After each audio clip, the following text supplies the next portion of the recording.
Bom, então vamos lá, eu vou fazendo uma revisão e vocês vão perguntando. Bom, então nós começamos. Eu vou precisar de um apagador alguma hora, né? Talvez seja melhor eu pegar o apagador desde já.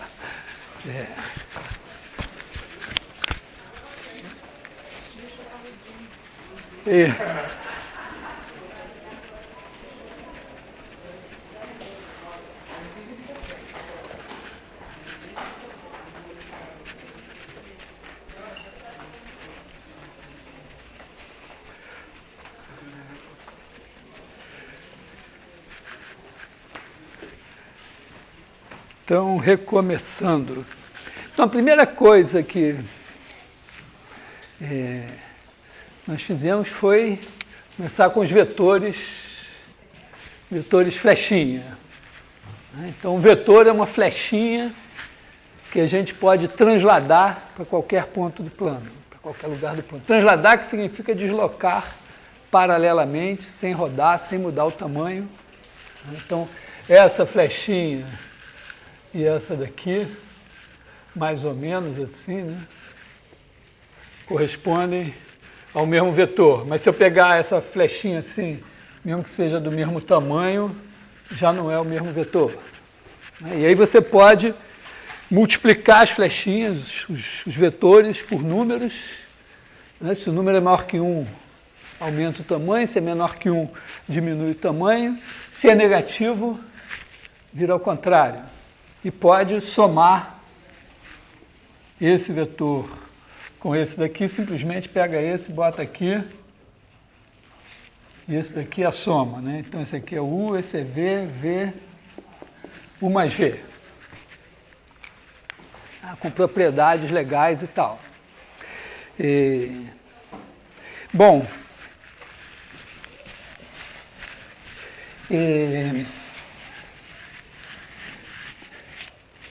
a gente tem, vamos dizer, nós vamos nesse curso imaginar assim, tem uma origem, um ponto fixado para todo sempre, que é a origem, um ponto O, que está em algum lugar, tem um marco de concreto, né, aqui nessa sala, ou em algum lugar da Ilha do Fundão, tem a origem O. E uma vez que você tem uma origem, cada vez que você tem um ponto, você tem o vetor posição desse ponto, né, o vetor OP.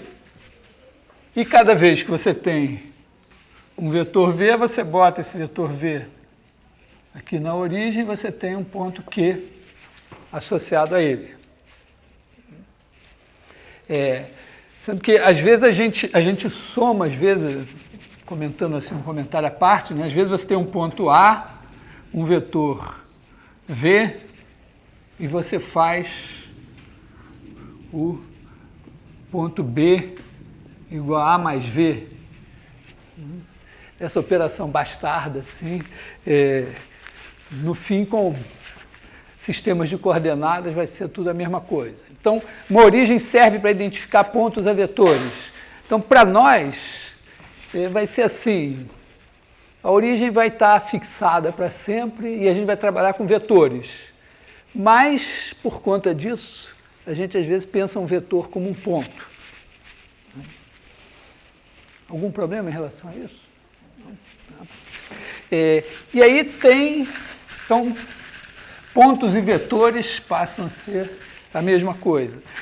Depois, tem uma outra coisa que é a ideia de base. Você tem os vetores no plano, e se você pegar dois vetores, digamos assim, um ε1 e um ε2, desde que eles não estejam alinhados, se você pegar qualquer vetor V, eu vou até usar o fato de que temos outras cores, né? Bota aqui um vetor V, e aí a gente pode pegar, por exemplo, trazer o ε1 para cá, mais ou menos assim, ε1, trazer aqui o ε2, e aí você tira uma paralela ao ε1, Aqui é uma paralela ao epsilon 1, está meio mal tirada assim. Tira aqui uma paralela ao epsilon 2, e aí você tem aqui um vetor que é x1 epsilon 1, aqui um vetor que é x2 epsilon 2, com a propriedade que V é igual a x1 epsilon 1 mais x2 epsilon 2. Tem um único par x1, x2 que faz isso. É claro também que se eu der um par x1, x2, eu pego, faço x1 epsilon 1, x2 epsilon 2, soma, eu tenho um vetor. Então isso aqui estabelece uma bijeção entre vetores e pares ordenados.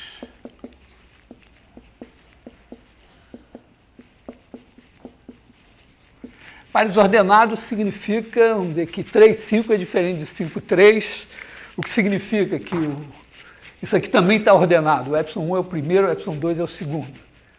E com isso, eu posso dizer o seguinte, esses dois vetores formam o que a gente chama de uma base. Eles não se chamam bases, os dois juntos são uma base.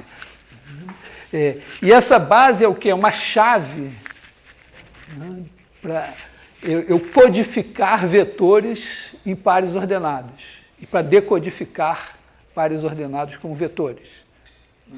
A chave padrão é a base canônica, né? Tem um vetor horizontal e unitário, um vetor vertical e unitário, o horizontal aponta da esquerda para a direita, o vertical de baixo para cima, seja lá o que forem esses conceitos. Mas, em princípio, né, você pode pegar um vetor epsilon 1 aqui, o epsilon 2 assim, eles não precisam ser perpendiculares, não precisam ser do mesmo tamanho para isso acontecer. Então, com isso, a gente pode, fixado em uma base, pensar um vetor como um par ordenado. E um par ordenado como vetor. E como a gente tem a origem, a gente pensa pontos e vetores, então a gente vai sempre trabalhar com pares ordenados. Mas os pares ordenados, uma vez que a gente tenha uma base e uma origem, eles podem ser vistos como vetores ou como pontos. Isso eu chamo de mistério da Santíssima Trindade, em que a gente identifica pontos, vetores e pares ordenados. Na nossa álgebra, no nosso manuseio, sempre vão ser pares ordenados. E cada vez mais vão ser pares ordenados. Porque, na verdade, se a gente for para Rn, vão ser N-uplas enormes. E não vai ter mais flechinhas, as flechinhas vão ser fantasias. Mas, então, o principal aqui é essa ideia, que se você tiver aqui uma base, então ela estabelece essa bijeção, essa codificação entre vetores e pares ordenados. E com um detalhe importante, né?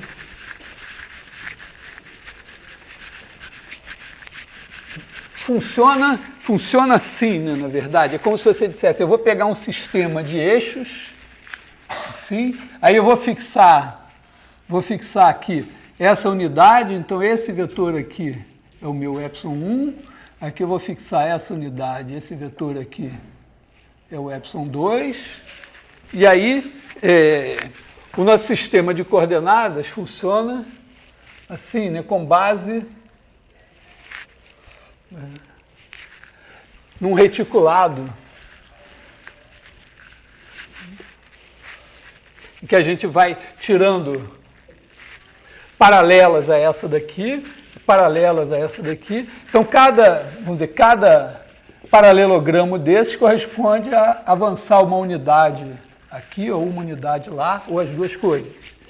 Então, se eu pegar esse vetor aqui, um ponto aqui, né?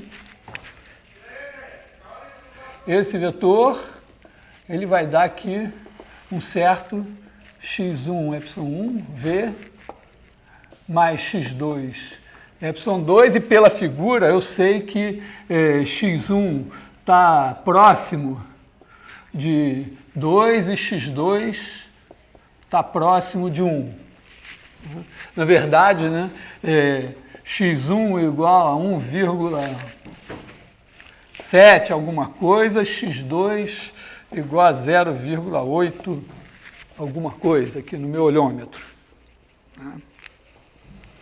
Então, é isso, né? Essa é a ideia de base.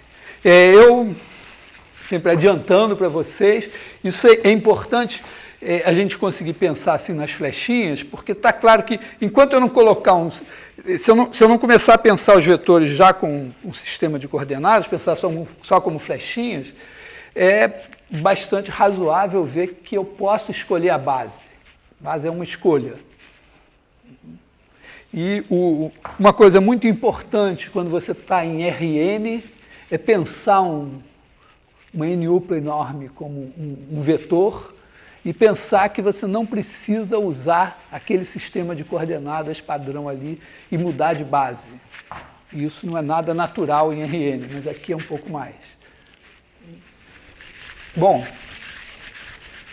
então, primeira coisa é isso, né? A segunda coisa foi olhar para um sistema linear A1, x1 mais A12, x2 igual a y1, A21, x1 mais A22, x2 igual a y2, olhar para isso e dizer, eu posso escrever isso assim, né? A11,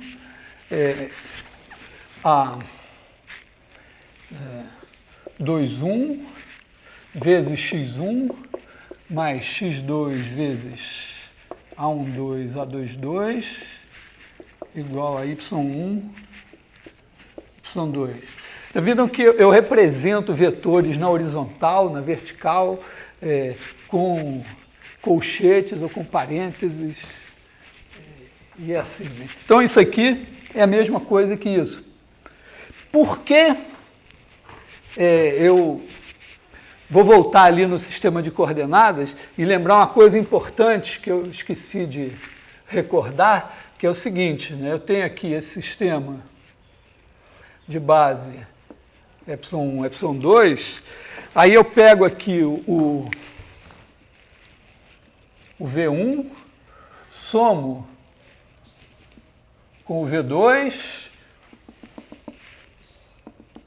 e aqui são as coordenadas do V1, né? Vou chamar essas aqui de x1, x2, as coordenadas do V2, se eu trouxer o V2 para cá, elas são y2, y1. E quando eu olho aqui para o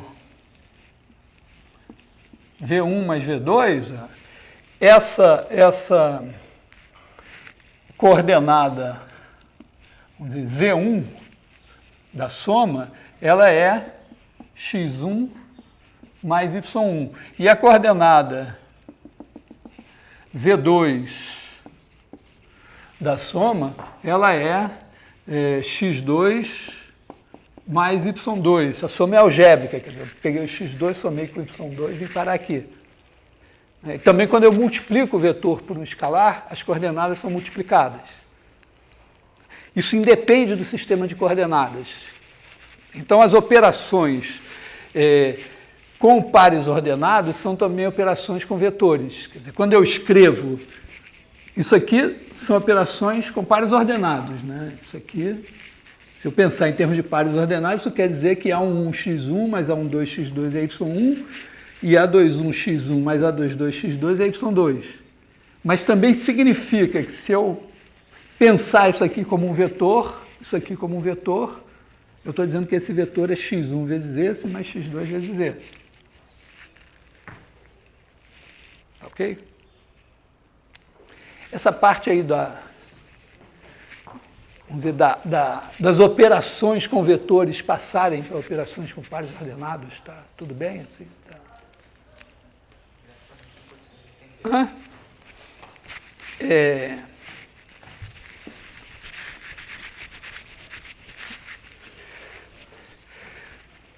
Já fiz isso, mas basicamente a ideia é a seguinte, Quando eu tenho esse vetor aqui, e eu vou somar ele com outro vetor, digamos que eu tenho esse outro vetor aqui assim. Aí eu vou somar, vou pegar esse cara daqui e vou deslocar e vou botar aqui assim, para somar. Quando eu ando com esse vetor, ó, se eu andar com ele um pouco, transportando paralelamente, essa coordenada aqui, digamos, em algum sistema, quer dizer, aqui eu tenho que saber onde é que está essa coordenada, significa que aqui eu tenho o outro eixo. Então, essa coordenada aqui, que é esse tamanho daqui, quando eu ando com esse cara para cá, ó, aqui eu tenho outra paralela, e esse tamanho daqui é o mesmo. Quando ele chega até aqui, que eu pego a paralela aqui, é onde está a coordenada, a primeira coordenada desse. Quando eu pego a outra paralela aqui, está meio esquisito, porque esse cara está meio defasado, né? A outra paralela aqui, esse tamanho é igual a esse, que é igual a esse. Então, a primeira coordenada desse cara é a soma da primeira desse com a primeira desse. Quando você transporta o vetor assim, a projeção é sempre a mesma. Na verdade, não importa se ela é projeção ortogonal ou não. Simplesmente eu peguei duas paralelas aqui e estou andando com o vetor e com as paralelas. Então, essa é a ideia, que quando você soma os vetores, você soma as coordenadas. Quando você multiplica o vetor por um número, você multiplica a coordenada. Isso é menos importante assim para o nosso futuro. É importante porque a gente vai tentar pensar uma N-upla como fosse um vetor flechinha. A gente podia dizer, não, eu sou um ser algébrico, foda-se, não quero saber de flechinha. Mas você também estuda física. E as grandezas físicas, muitas, né? O campo elétrico, a velocidade, o campo magnético, as força gravitacional, a aceleração, um monte de coisa, tudo é vetorial, tudo soma assim. Então, não custa nada fazer esse esforço de qualquer maneira. Bom, então o sistema linear é isso. Isso daqui também se traduz assim, né? A gente define A11, A21, A12, A22 vezes x1, x2, como sendo exatamente isso aqui. Essa é a definição. Então, isso aqui é igual a y1, y2. Então, você pode escrever o sistema assim ou pode escrever nessa forma matricial. E pode também olhar para isso e dizer, bom, então eu estou pegando o vetor x1, x2 e estou transformando no vetor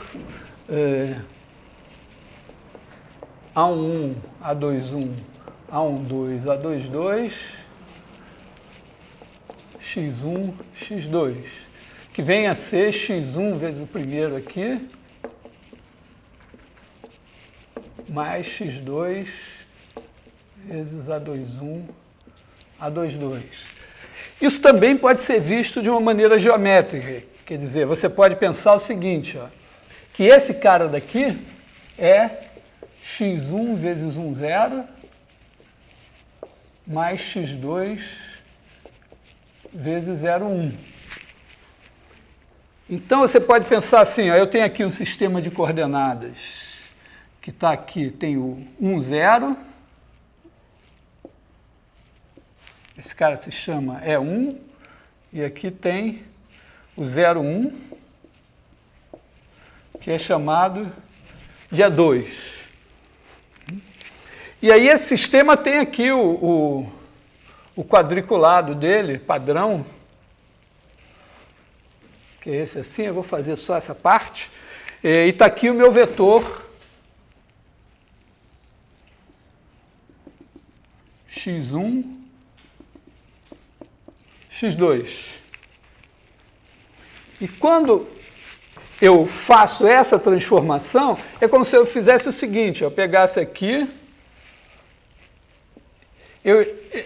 Aqui por trás tem um quadriculado, tá, invisível, que me permite marcar esses caras.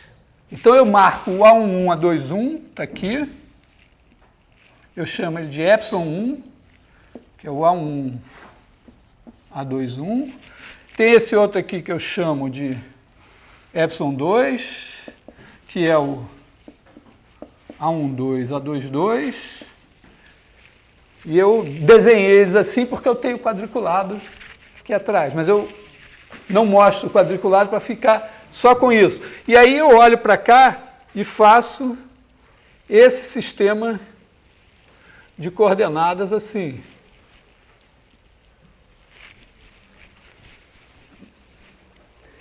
Podia ter uma imperfeição nisso, que é o seguinte, esses dois caras, não está escrito aqui em lugar nenhum que esses dois caras não são assim.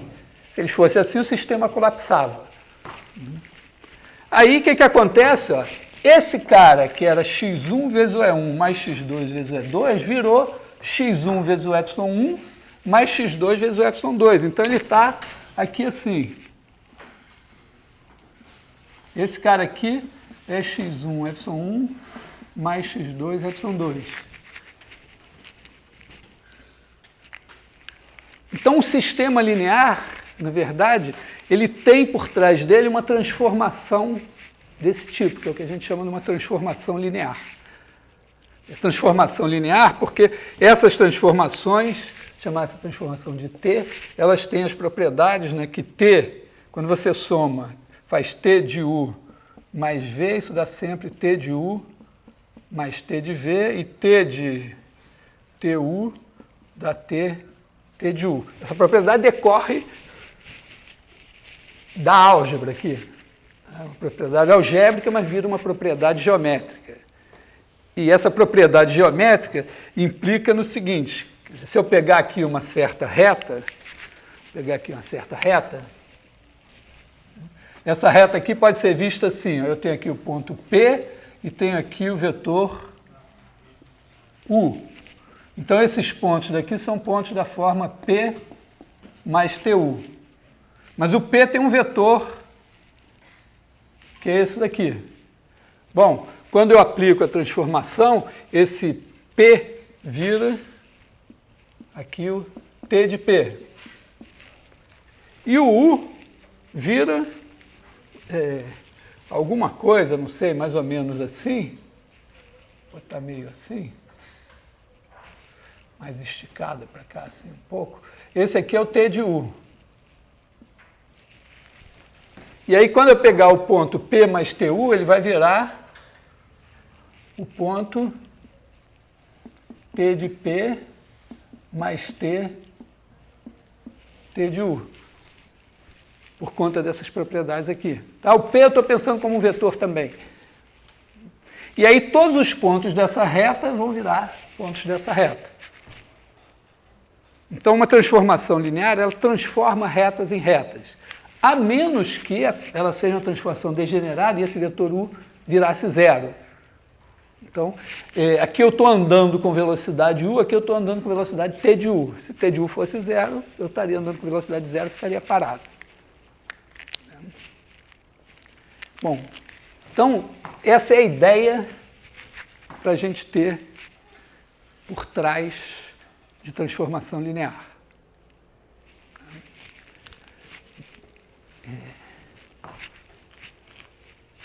Vamos perguntar. A prova é quinta.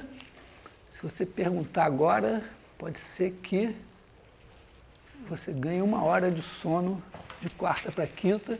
E como a coisa mais importante, antes, na véspera de uma prova, é você dormir bem, isso pode ser decisivo no seu desempenho quinta-feira.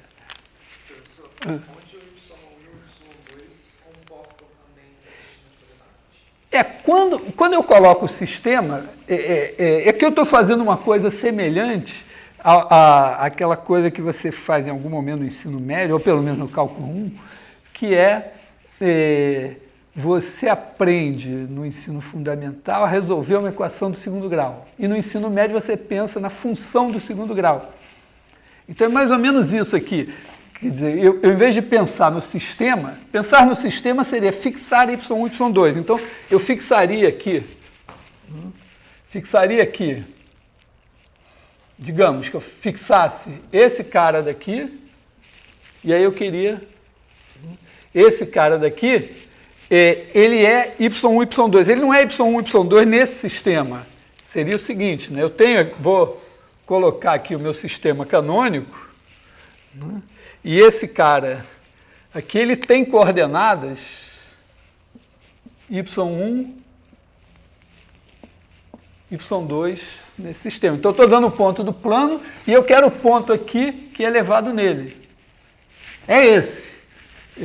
Mas uma maneira de ver seria dizer, isso, na verdade, consiste em pegar esse vetor aqui, em vez de escrever nesse sistema de coordenadas, quer dizer, as coordenadas dele aqui são y1, y2, mudar para esse sistema, que é o que veio da transformação, e nesse as coordenadas seriam x1, x2. Isso não resolve o sistema, é só uma maneira diferente de pensar. Tem como você falar um pouco sobre decomposição em valores singulares e mudança de base? Sim, chegaremos lá. Já que eu estou fazendo no ritmo de revisão, e como está no fim, eu vou chegar. Tá? Só quero fechar aqui. Posso perguntar uma coisa? Não sei se você falou no início da aula, mas tipo, amanhã a prova vai ser no horário normal de aula? Começa às 3 e vai às 7, e eu tenho que me lembrar de ver se essa sala estará disponível até às 7. Hã? Tá. Você vai falar se vai até às 7 mesmo? Não, vai até 7. Tá. Vai até 7. Quer dizer, você pode ir embora às 4, se quiser, não tem problema. Vamos dizer, espera a última pessoa chegar e tal, a partir daí, eu não posso te prender aqui dentro. Só peço para não sair, porque se você sair às 3h15 e chegar um colega às 3h20, eu já vou ficar assim, cara, já saiu gente, você não vai poder entrar. Então, é só uma gentileza com os colegas que chegam atrasados, nem mereceriam essa gentileza, mas tudo bem. A gente faz. Oi? A prova vai ser o mesmo estilo do teste? Estilo, eu não sei. A minha ideia, assim, é que eu dei essas listas de exercícios, esses testes, são mais ou menos o que eu espero que vocês saibam. Mas eu tenho uma tradição, assim, de só pensar na prova na véspera. Já está teste 3, 4, está tudo lá no site. É um pouco assim, porque quando a gente dá o curso, né, a gente fica treinando vocês para passarem no curso. Né? Até porque fica bem, para mim fica bem, meus alunos serem aprovados e tal. Mas eu acho que eu devia treinar vocês para outras coisas, para chegar numa prova desconhecida. Porque você vai sair daqui, vai trabalhar, e você não vai poder chegar em algum lugar e dizer, isso eu não sei, meu professor não me ensinou, ele vai dizer, foda-se, então vou chamar outro. Então, você tem que estar preparado para o desconhecido. É para isso que você está treinando, você não está treinando, você não está aqui para aprender a passar em provas, está se preparando para a vida. Né? Bom, então vamos lá.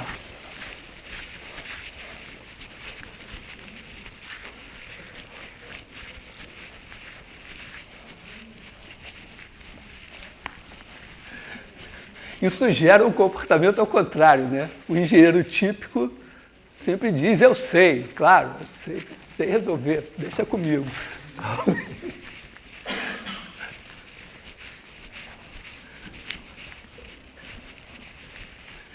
Bom, antes de ir na decomposição em valores singulares, só tem uma etapa intermediária que a gente aprendeu as medidas, né?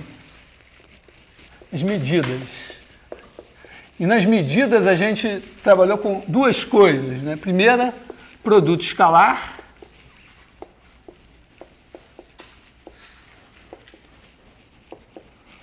Que serve para medir distâncias e ângulos, e determinantes, que mede áreas.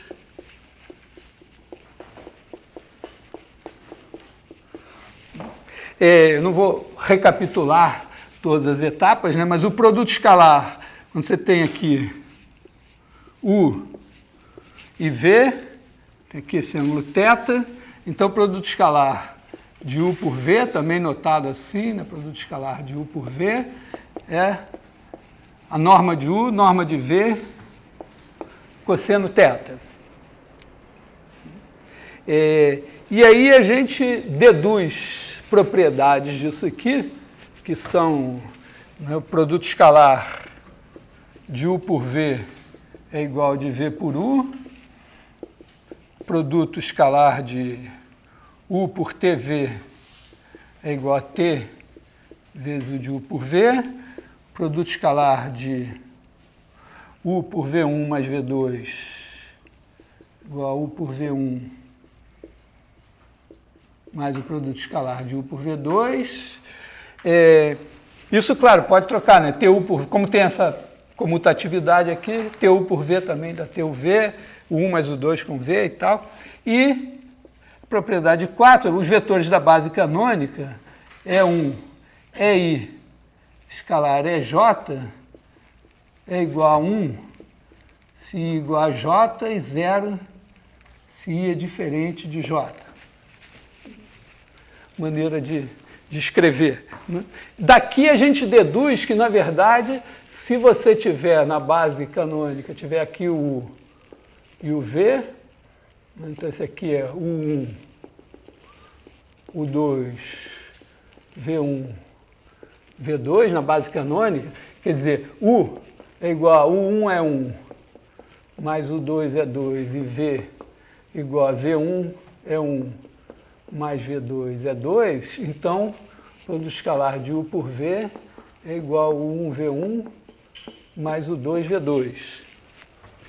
Nota que isso daqui só depende dessas propriedades e do fato desses vetores terem isso daqui. Significa que se eu, em vez de usar a base canônica, usasse uma base assim, com dois vetores unitários e ortogonais, mas girados, daria no mesmo. Também. Agora, se eu usar uma base esquisita, aí já não vai... Entendeu? Se eu tivesse um sistema de coordenadas assim, epsilon 1, epsilon 2, aqui, né, se eu tiver U, U1, U2, V, V1, V2, aí não é mais verdade que o V seja o 1V1 mais o 2V2. Aqui é falso, porque na hora que você... Porque isso aqui seria o quê? Você escreveria o 1 epsilon 1 mais o 2 epsilon 2, V1 epsilon 1 mais V2 epsilon 2. E aqui não é verdade que epsilon 1 escalar epsilon 1 é 1, epsilon 2 escalar epsilon 2 é 1, e principalmente que epsilon 1 escalar epsilon 2 é 0. Então, é isso que nos permite deduzir isso aqui.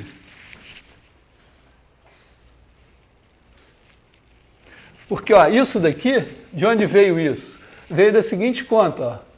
Produto escalar de U por V é igual a U1 é 1, mais o 2 é 2, V1 é 1, mais V2 é 2.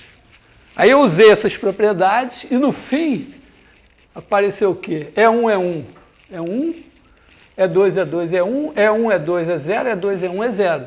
Mas aqui isso não vale. Então, por isso que não vai funcionar. Isso é importante para a gente ter noção da importância de você ter uma base ortonormal, quer dizer, vetores unitários e ortogonais. E o produto escalar, bom, ele serve para a gente projetar um vetor ortogonalmente na direção de outro. Oi?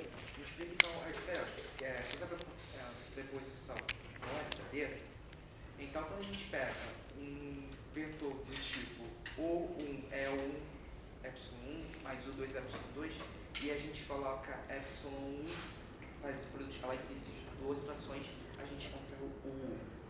Não, porque olha só, isso aqui, valem essas propriedades aqui, né? Então, isso aqui vai ser, abre, você vai ter U1, epsilon 1, escalar, V1, epsilon 1, mais V2, epsilon 2, mais U2, epsilon2, V1, epsilon1, mais V2, epsilon2. Quer dizer, estou usando o fato de que eu posso abrir assim. Agora eu abro cada um desses dois. Então, isso aqui vai me dar U1, epsilon1, V1, epsilon1, mais U1, epsilon1, V2, epsilon2, mais U2, epsilon2, V1, epsilon1, mais U2, epsilon2, V2, epsilon2. Agora eu vou usar essa propriedade aqui de tirar os T's. Então vai sair aqui o U2, aliás, aqui vai sair o U1. Só que epsilon1, aliás, aqui, U1, V1. Então isso aqui ó, vai me dar U1, V1, epsilon1, epsilon1. Mais U1, V2, epsilon1, epsilon2. Aqui eu não disse, não sei se esse tamanho aqui é exatamente 1, mas eu sei que esse ângulo não é 90 graus. Então, isso aqui não é zero. Eu não posso mais eliminar esse cara.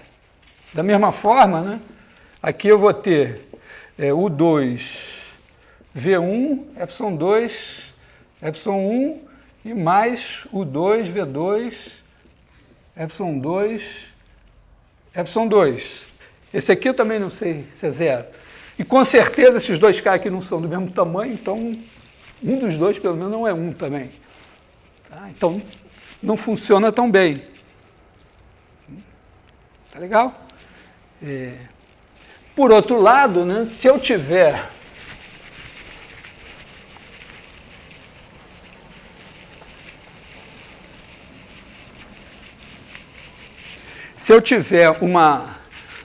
um sistema de coordenadas assim,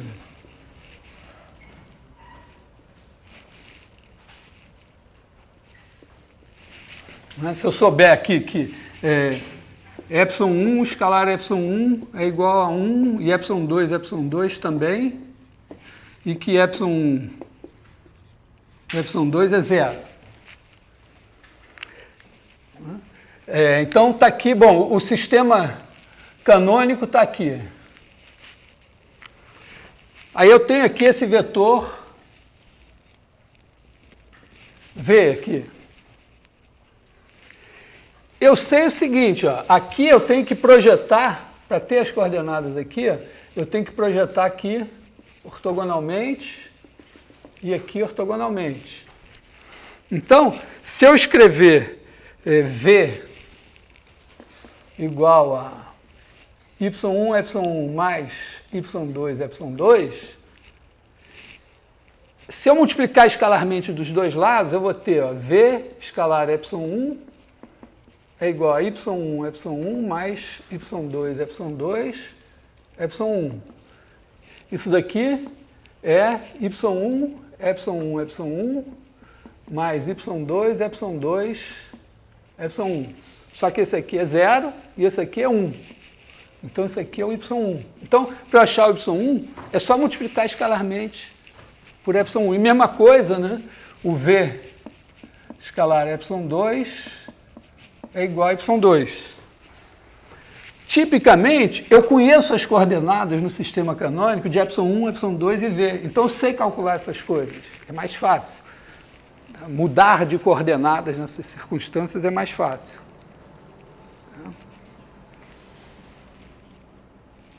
Ok? Oi. Eu entendo o que está acontecendo aí, mas eu queria saber como é que a gente aplicaria isso no problema. Porque eu lembro que eu fiz um exercício que tinha que multiplicar por epsilon1 e epsilon2. Mas eu não entendi de onde que eu ia tirar, que é só multiplicar. Em que situações a gente faria isso? Bom, a gente pode fazer problemas de brinquedo. Mas, por exemplo, vamos dizer, você roda o sistema de coordenadas. Por algum motivo, vamos dizer, tinha aqui o seu V, então o seu V tinha aqui suas coordenadas, que eram x1 e x2. E essas você conhecia, estavam aqui. Aí você resolveu mudar, rodou o sistema de coordenadas aqui de um certo ângulo θ. Aí o seu ε1, no sistema de coordenadas canônico agora, ele tem coordenadas cosseno θ, seno θ.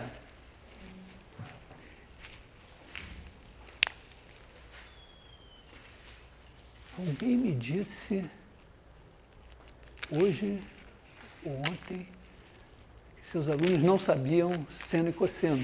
Pode ser o caso de algum de vocês e pode ser a sua última chance de aprender, se você perguntar agora. Não, todo mundo sabe? Ou quem não sabe tem vergonha de perguntar? Não é vergonha. Se você não sabe, é porque não te ensinaram. Tudo bem? Posso prosseguir? Então, aqui, né? Cosseno θ, seno θ. Aqui o ε2, se você olhar bem aqui, esse daqui é o seno θ. Está assim. Seno θ, só que ele está negativo aqui. Então, o ε2 é menos seno θ na primeira, e a segunda que está aqui é cosseno θ. Isso é mais difícil um pouco, né? Em geral, se você mudar o triângulo de posição. Mas é isso assim. Então, agora, se você quiser as coordenadas do V nesse sistema, é só você multiplicar escalarmente por esses caras. Quer dizer, se você quiser aqui, ó, esse aqui é y1 e esse aqui é o y2. Se você quiser o y1 e o y2, você faz, né, y1 igual a x1 cosseno θ, x2 seno θ. Aliás, nada disso, né? Y1 é produto escalar. Então, produto escalar é x1, x2, escalar, cosseno θ, seno θ. E o y2 é x1, x2, menos seno θ, cosseno θ. Você faz a conta que você tem. É isso. Porque, tipicamente, a gente vai, eventualmente, querer mudar de base. E a gente vai ficar feliz quando, na mudança de base, a nova base for ortogonal, porque a gente faz assim, sem ter que resolver um sistema linear.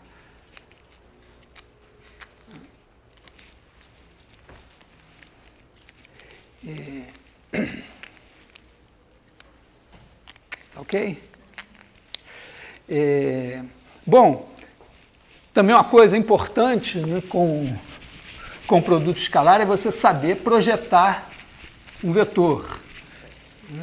Quer dizer, tem aqui este vetor aqui, U, e você tem aqui um vetor V. Então, aquela história, eu não acredito nessas coisas. Trabalho, não é que eu não acredito em trabalhar, mas o conceito físico de trabalho me escapa. Mas, nem por isso eu deixo de saber que, vamos dizer, se você puxar o cara nessa direção, puxar assim, aqui tem um peso, então, se ele se deslocar aqui, você tem o trabalho, você pega a componente da força na direção do movimento, multiplica pelo deslocamento, na verdade vai ser uma integral, de linha, porque o deslocamento às vezes é assim, tá mais complicado, mas você precisa projetar, né? Então, tipicamente, eu posso querer projetar esse cara aqui. Então, eu quero, esse cara daqui, ó, ele é assim, vou botar ele em azul aqui. É claro que a norma dele é a norma de V cosseno θ. Mas eu quero ele vetorialmente, então eu preciso do tamanho e preciso do vetor. Uma maneira simples, relativamente simples de fazer isso é o seguinte, ó, você pega esse vetor aqui, chama ele de n, que é o unitário dessa direção. Então, ele é 1 sobre a norma de u vezes u. Como ele é unitário, se você fizer o produto escalar de v por ele, dá esse tamanho. Esse tamanho com o sinal certo, inclusive, né? Porque o v podia estar para cá. E aí você multiplica por esse cara e você tem exatamente esse. Quer dizer, esse cara daqui, vamos chamar ele de v barra, ele é exatamente v escalar n, que é o tamanho com o sinal, vezes o n. Como eventualmente o u não é unitário, você tem que fazer isso. Então isso daqui vai dar v escalar 1 sobre norma de u vezes 1 sobre norma de u. Ocasionalmente isso dá essa fórmula daqui, né? Quer dizer, isso daqui dá v escalar u, aqui tem norma de u ao quadrado, que é u escalar u vezes u. Eu não estou dizendo que você tem que decorar essa fórmula, mas você tem que saber isso aqui. Sabendo isso, você chega aqui. Oi? Explica de novo como você acha o vetor unitário, porque eu não entendo por que é 1 sobre a norma de u vezes u de novo. Porque o vetor unitário ele tem que ter tamanho 1. Né? Se o vetor tem tamanho 3, eu divido ele por 3. Aí ele fica com tamanho 1. 3 é a norma de u. Então, eu vejo o tamanho do vetor, é a norma de u. Aí eu divido pela norma de u.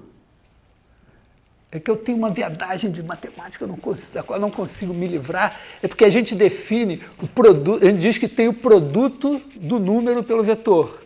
A gente não diz que pode dividir o vetor por um número. Então, em vez de a gente dividir pelo número, a gente multiplica pelo inverso do número. Então, é como se eu dividisse o vetor pelo tamanho dele. É isso que está pegando? Você precisa me explicar melhor o que você não... É porque dividir... Olha só, 5 dividido por 3 é igual a 1/3 vezes 5. Foi isso que você não entendeu lá na 6ª série. Não foi?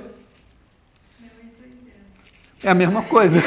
É a mesma coisa. Tá? Porque nesse caso, por exemplo, o 3 seria um módulo de u e o 5 seria u.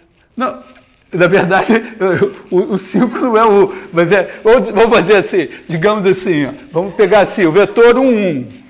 U é igual a 1, 1. 1, 1. 1, 1. Então, a norma de u, Pitágoras, 1 ao quadrado mais 1 ao quadrado, 2, raiz de 2. Então, essa é a norma de u. Então, meu n seria 1 sobre raiz de 2, 1, 1. Que vai dar 1 sobre raiz de 2, 1 sobre raiz de 2, que para ficar mais bonitinho, a gente multiplica em cima e embaixo por raiz de 2. Então, isso dá raiz de 2 sobre 2, raiz de 2 sobre 2. E se você levar ao quadrado e somar com o quadrado desse, vai dar 1. Então, agora esse é unitário.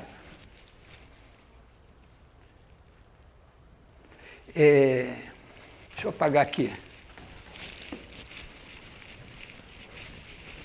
Talvez, não sei, vou me aventurar que pode ser o seguinte, ó. Quando você multiplica, você pega um vetor u, multiplica ele por um número k. Então, isso daqui, se o meu u é u1, u2, isso daqui vai ser k u1, k u2.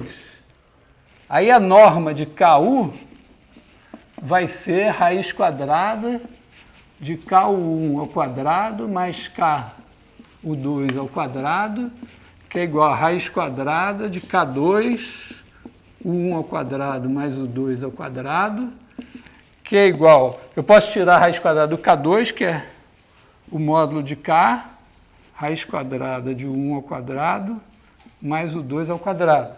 Então, isso aqui vai dar módulo de k, norma de u. Esse é módulo, esse é norma. Tá? Todo mundo é tamanho, mas em línguas diferentes. Então, toda vez que você multiplica um vetor por um número, a norma dele sai multiplicada por aquele número. Quando você divide, ou seja, você multiplica pelo inverso do número, sai dividida pelo número. Então, se você pegar um vetor e dividir pelo tamanho dele, ele fica de tamanho 1. É um fato algébrico, né, que corresponde, né, na reta, você tem aqui o 0, 1, 2, 3, π. Aí você tem esse número π aqui. Se você dividir π por π, vira 1. O tamanho desse negócio fica 1. A mesma coisa, você tem um vetor, ele tem um tamanho π lá. Se você dividir ele por π, ele vira um vetor de tamanho 1. Só que ele pode estar assim, ele vira um vetor de tamanho 1 aqui. Oi. A expressão ali, que é por escalar de PU sobre o U vezes U, é a projeção. É a projeção vetorial. Inclusive, ó, daria certo se o nosso V estivesse assim. Porque esse número aqui dava negativo. Esse era negativo, esse era positivo. Entendeu? Aí estaria multiplicando esse cara por um número negativo e ele cairia aqui também.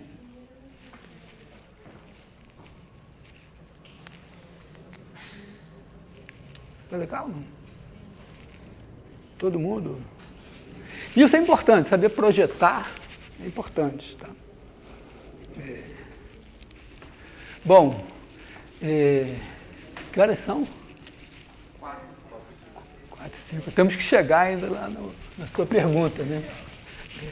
Mas que não pode sem passar por isso, porque decomposição em valores singulares tem bases ortonormais. Bom, o determinante é uma coisa bem mais complexa do que eu estou fazendo aqui, mas o determinante, eu falei assim, né, você pega aqui, você tem o vetor U, o vetor V, aí você olha o U, vamos dizer, você vai pegar o determinante dos vetores U e V, então esse é o primeiro, esse é o segundo. Se esse gira para esse, no sentido, vamos dizer, pegando o menor ângulo, então é no sentido trigonométrico, então esse cara daqui é maior que 0. Se você tiver assim, U, V também, ó. Se girou para cá, esse é maior, também aqui é maior que 0. Já se você estiver assim, U, V, aqui é sentido horário, então determinante de U, V aqui é menor que 0. E aí, fazendo isso, eu disse, o determinante, na verdade, determinante é a área desse paralelogramo com esse sinal. E aí, com essa propriedade, o determinante vai ter o seguinte, o determinante de U com V vai ser menos o determinante de V com U, porque troca a ordem. O determinante de TU com V vai ser T vezes o determinante de U com V, mesmo que T seja negativo. Porque quando você multiplica por um T negativo, por exemplo, você multiplicar aqui o U por um T negativo, aí o ângulo você passa a girar no sentido horário.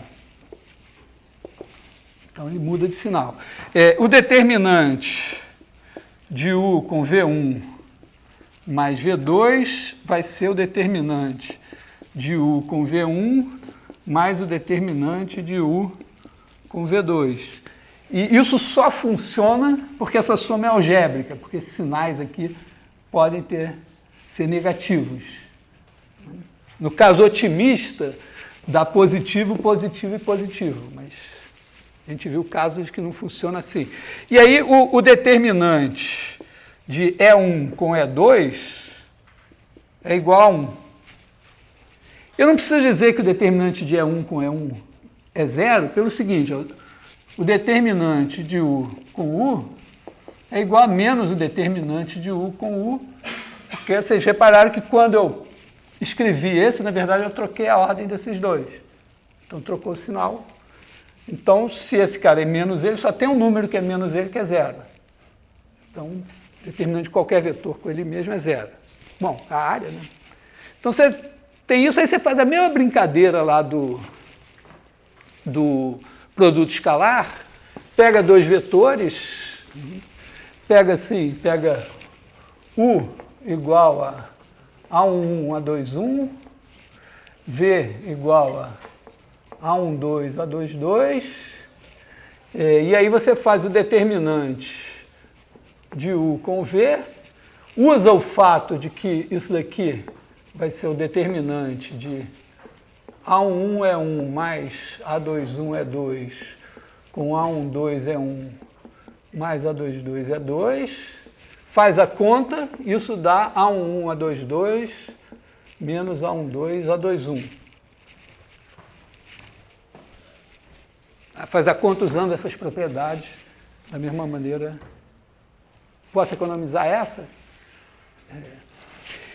Isso tem...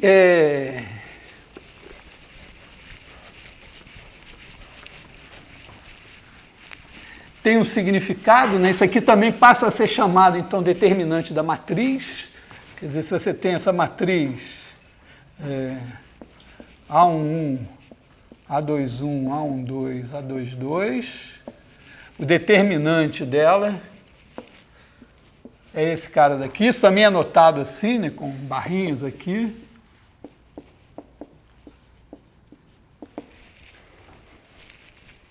E isso tem uma propriedade fantástica que é a seguinte: quando você tem aqui os vetores E1, E2, aí você aplica uma transformação linear, T, dada pela matriz A11, A21, A12, A22. Aí você olha o que esse bicho virou. Ele virou isso assim, né? Aqui está o A11, A21. Vamos fazer diferente. Vou fazer aqui. Vamos fazer assim. Aqui está o A11, A21. Aqui está o A12, A22.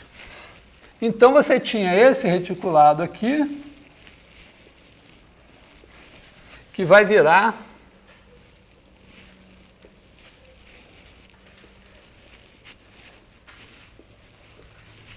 esse aqui.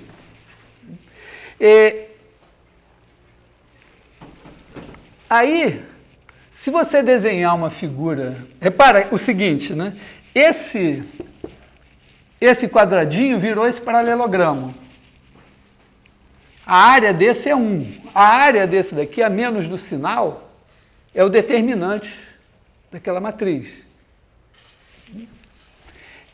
Se eu tiver uma figura aqui assim,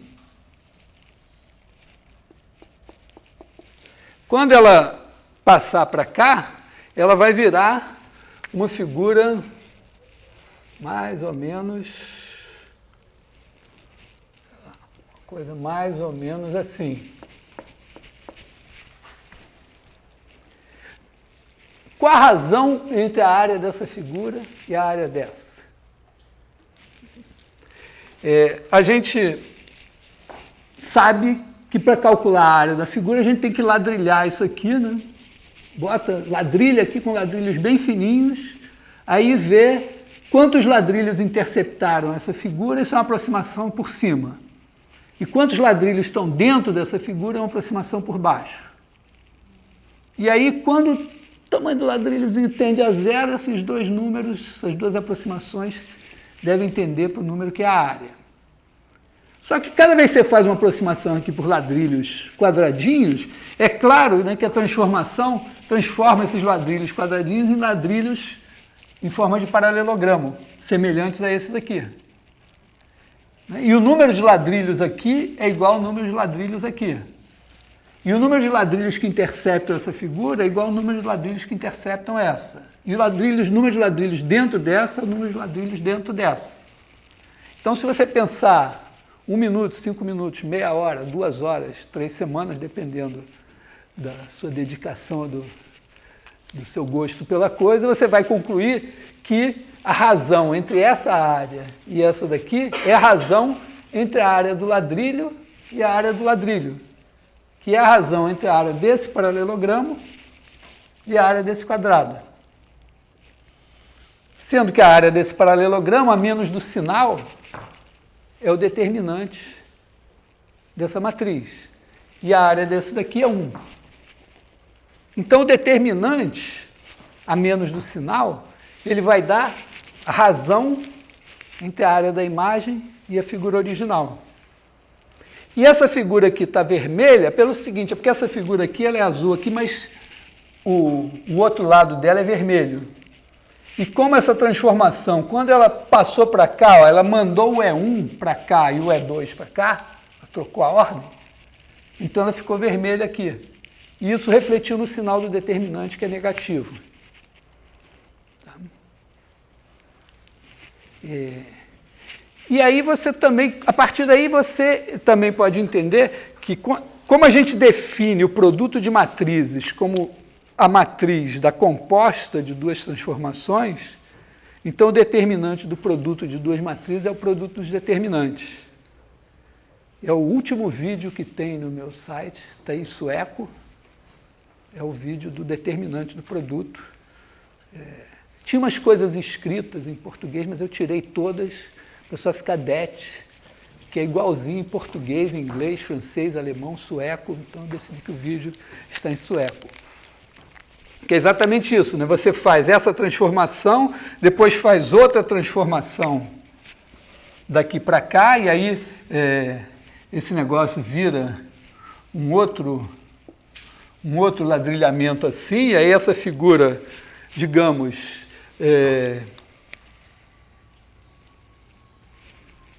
fica aqui assim.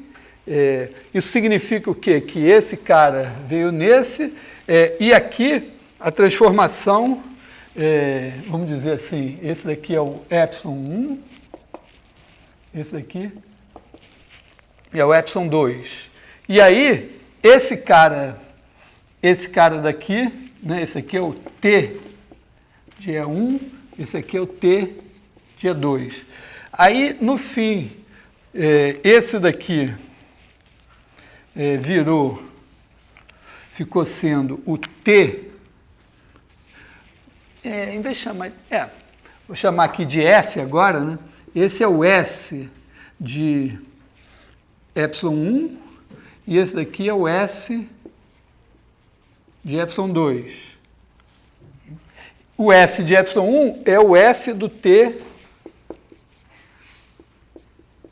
de E1 e esse daqui é o S do T de E2. Então, a transformação ST mandou o E1 aqui e o E2 aqui. A razão, o determinante dessa transformação é a razão entre essa área e essa daqui. Como essa daqui mudou a ordem e essa daqui desmudou, por isso que agora ficou azul também. E a razão entre essa área, vamos botar aqui assim,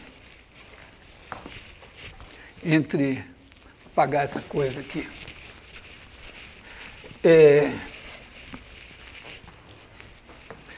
Essa área daqui é dividida por essa daqui vezes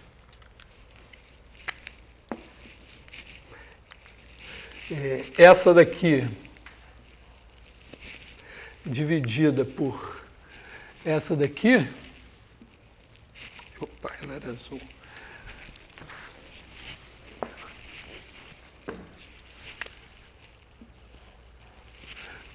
Isso daqui é igual a essa aqui, que é mais assim, ficou um pouquinho, dividido por essa aqui. Oi.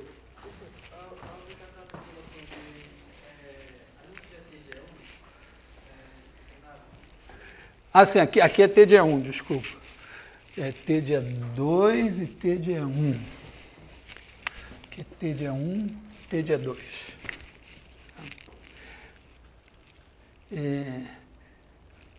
Então, é isso. Por outro lado, isso daqui é o determinante, vamos dizer, se essa daqui tem essa matriz e essa daqui, S, é dada pela matriz B11, B21, B12, B22, né? A ST é dada pelo produto, né? B11, B21, B12, B22, A11, A21, A12, A22. Então, o determinante dessa é essa razão aqui. O determinante da S é essa razão aqui. E o determinante da T é essa razão aqui. Então, essa conta aqui, que eu fiz questão de fazer em chinês, todo mundo entender bem, demonstra o resultado.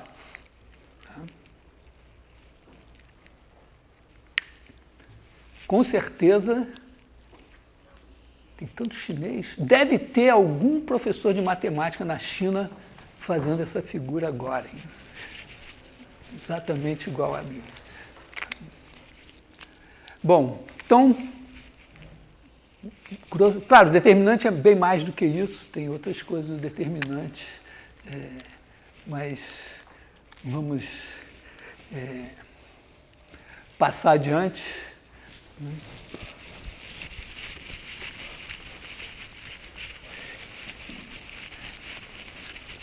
Então, nosso próximo passo é dizer, bom, então tá bom, temos essas coisas todas, temos as transformações lineares e gostamos mais de bases ortonormais. Então, tem um teorema que diz o seguinte, né? Você tem uma transformação linear. Aí ela pega essa figura aqui e transforma nessa figura aqui.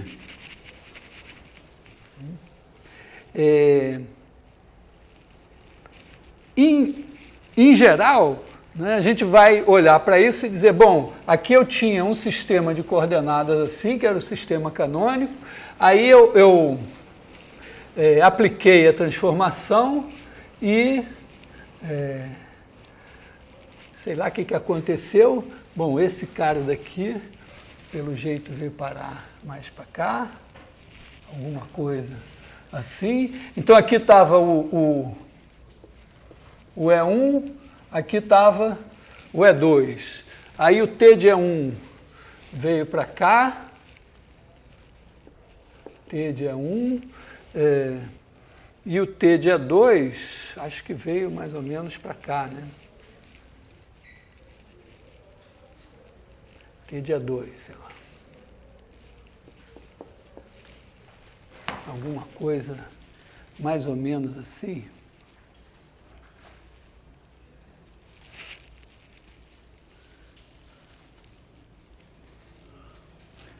Bom, sei lá, uma coisa assim. Tá? Então, a visão que a gente vai ter com a base canônica vai ser a visão assim. E aí vai nos dar isso assim, assim, assim, assim. Aí a gente tem um teorema que diz o seguinte, né? Que em vez de pensar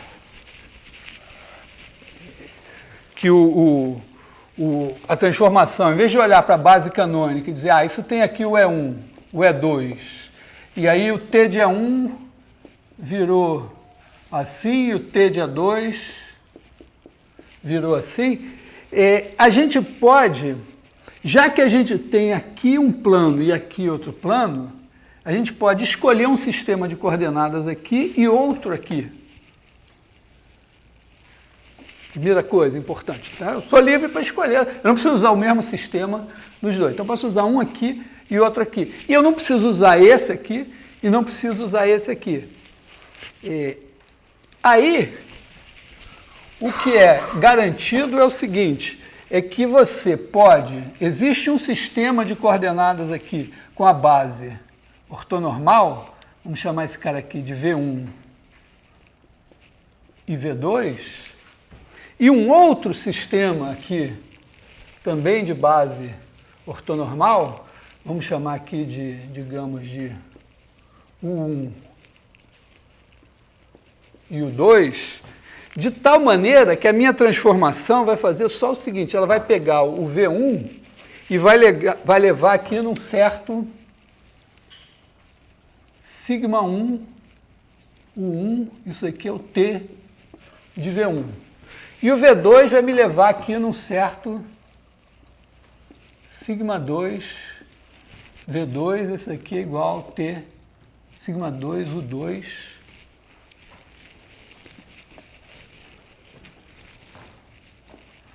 é igual a T de V2. O que isso significa? Né? Significa que eu vou pegar esse quadriculado aqui, vou pegar esse quadriculado aqui,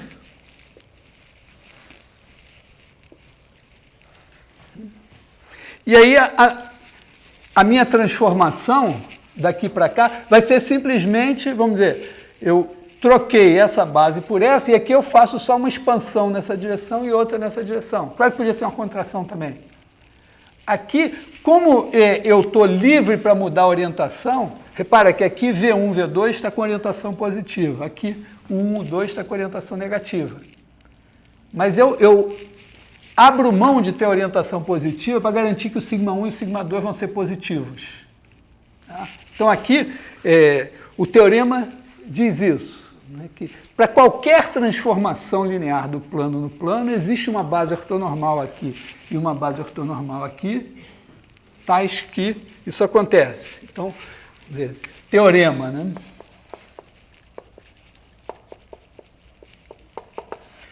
Supõe que T de R2 em R2 é linear. E eu vou botar a hipótese bijetiva, é só pelo seguinte, para eu ter esses sigmas diferentes de zero.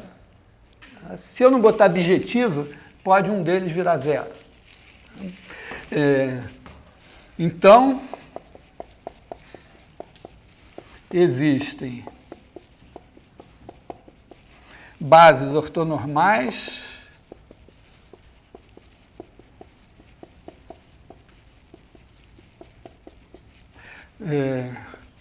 V1, V2 e o 1, o 2 e números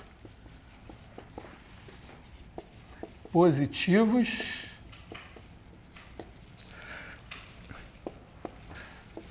sigma 1 e sigma 2, tais que T de V1 igual a sigma 1, U1, e T de V2 igual a sigma 2, V2.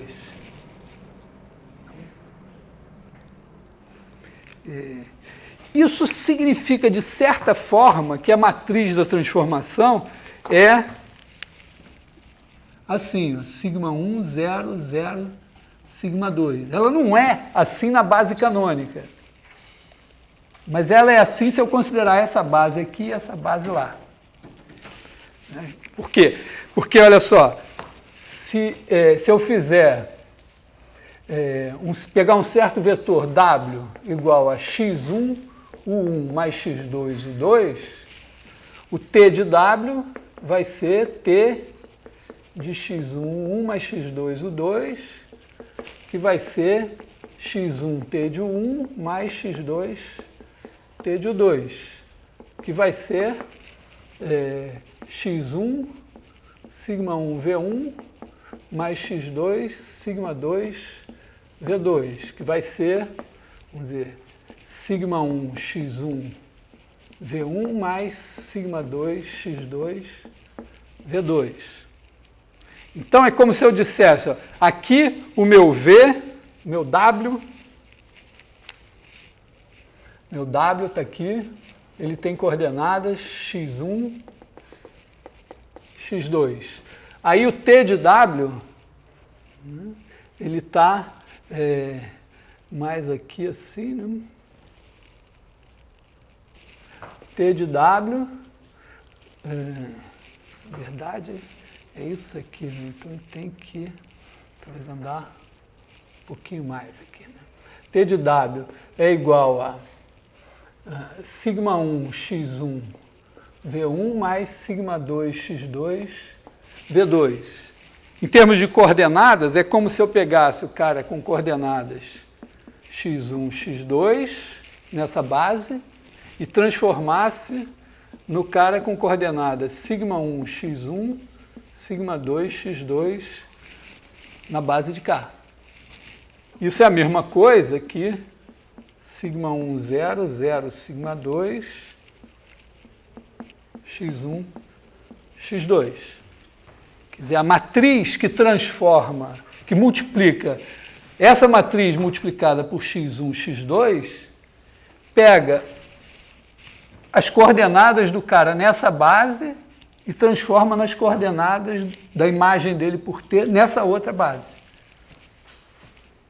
Então, aqui eu estou fazendo uma certa ousadia, quer dizer, já que eu tenho um plano para o domínio e outro plano para o contradomínio, eu uso uma base para um, outra base para outro, e eu ganho alguma coisa. Ok? Isso é o que diz o teorema. Tem lá um videozinho que explica por que isso é verdade.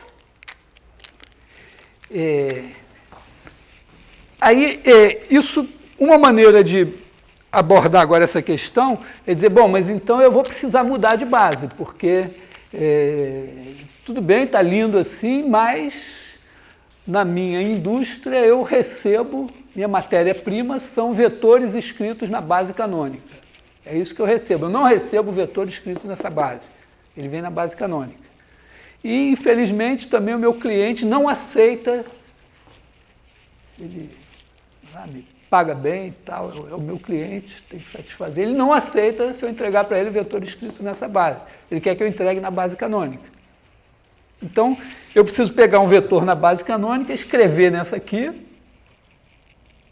e depois pegar o vetor escrito nessa base e escrever na canônica. Então, por exemplo, se eu quiser usar esse teorema aqui na minha indústria para passar em álgebra linear, eu vou precisar mudar de base. Por sorte, as bases são ortonormais. Quer dizer, esse teorema ele é famoso, eu estou colocando aqui porque ele tem bases ortonormais. Tá? Então, passa a ser esse o problema. Como é que eu mudo? Né? Eu tenho que colocar aqui, eu tenho que colocar duas matrizes aqui, uma aqui assim, que vai pegar o vetor na base canônica e vai escrever nessa base. Aí eu multiplico por essa matriz, o resultado é o vetor escrito nessa base. Tem essas coordenadas aqui. Aí eu multiplico por essa matriz, ele me dá esse vetor, mas escrito nessa base. Então, no fim desse processo aqui, né, aqui vai entrar o meu vetor com coordenadas na base canônica. No fim desse processo, eu tenho um cara escrito nessa base. Agora eu tenho que colocar outra matriz aqui, que vai pegar esse cara e vai escrever na base canônica. Então, o meu problema aqui é mudar da canônica para uma base e mudar de uma base para a canônica. Tipicamente, esse problema é inverter matriz. Uma das partes é trivial. A outra implica em inverter matriz, implica em resolver um sistema linear, na verdade, dois sistemas lineares. Nós estamos em R2. Mas, como a base é ortonormal, a gente vai fazer isso de maneira mais simples. Oi? É assim, vou apagar isso aqui, né? Vou colocar aqui assim. Tá? É o seguinte, eu tenho essa máquina daqui, que eu, depois de estudar anos e anos, eu criei essa máquina, isso é o patrimônio da minha empresa, esse é o meu equipamento. Então, ela é uma máquina assim, né? Que funciona assim, né, e entra aqui, né, ela recebe o vetor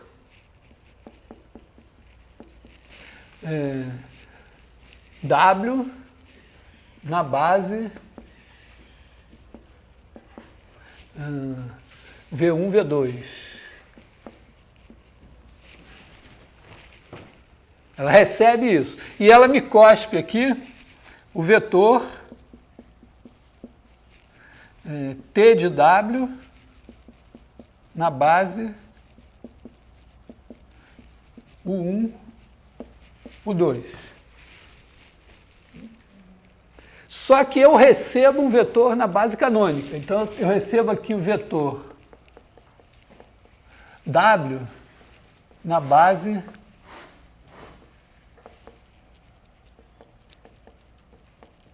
canônica. Então, o que eu faço? Eu tenho que colocar aqui uma outra máquina que me faz isso assim, né? Recebe esse cara e cospe isso assim. E aqui eu vou ter que pegar uma outra máquina que vai recolher esse cara aqui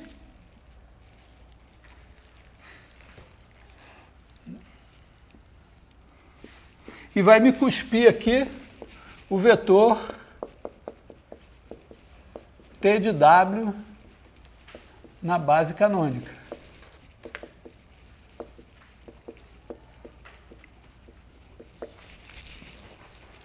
Como eu não sei quem é o meu vetor T de W a priori, eu tenho que pegar uma máquina que pega qualquer vetor escrito na base 1, 2 e me cospe o vetor na base canônica. Com isso, eu fecho o meu pacote e tenho uma maquinona que recebe o vetor W na base canônica e cospe o T de W na base canônica.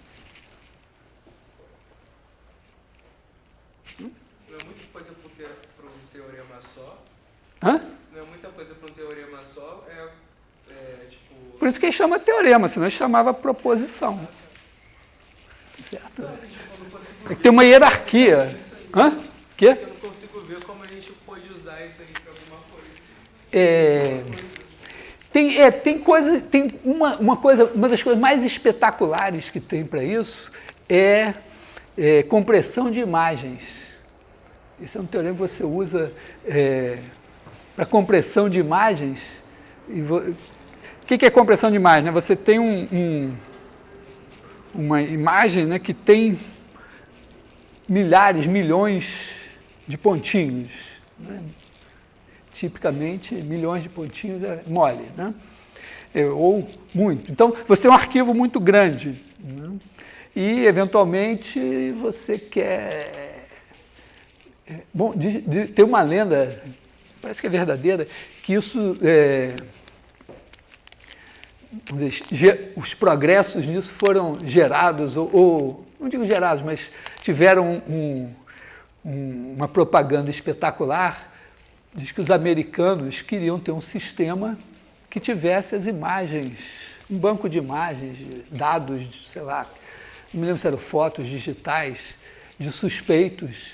E aí tinha que ter aquele filme americano, né, que aquele soldado, aquele policial americano aborda um suspeito, sei lá, andando velocidade alta numa estrada deserta lá no meio do Arizona, né? Aí pega o cara lá e tal, aí ele transmite a imagem do cara e a central lá compara com o banco de imagens. Então você precisava ter coisas mais leves que você pudesse transmitir mais rapidamente, comparar mais rapidamente. Então é uma das questões. Mas, bom, todo mundo lida hoje com compressão de imagem, né? Você vai botar uma foto no Facebook, você tirou a foto lá com a sua máquina super foda e tal, você vai botar uma coisa mais menorzinha. Então, é um desafio em geral, comprimir imagens, comprimir sinais, telefone, para poder transmitir rapidamente e tal.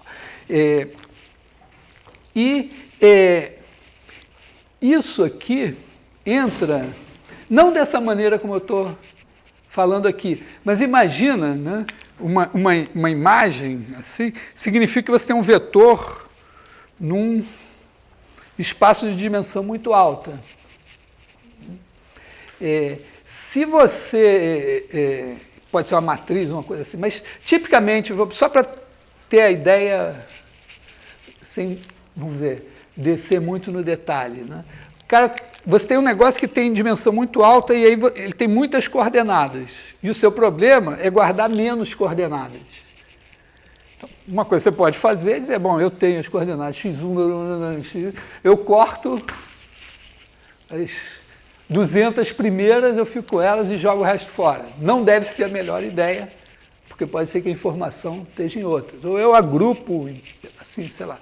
Uma ideia, eventualmente, é dizer, ó, eu vou pegar esse vetor, vou procurar uma outra base em que as coordenadas deles estejam numa certa hierarquia.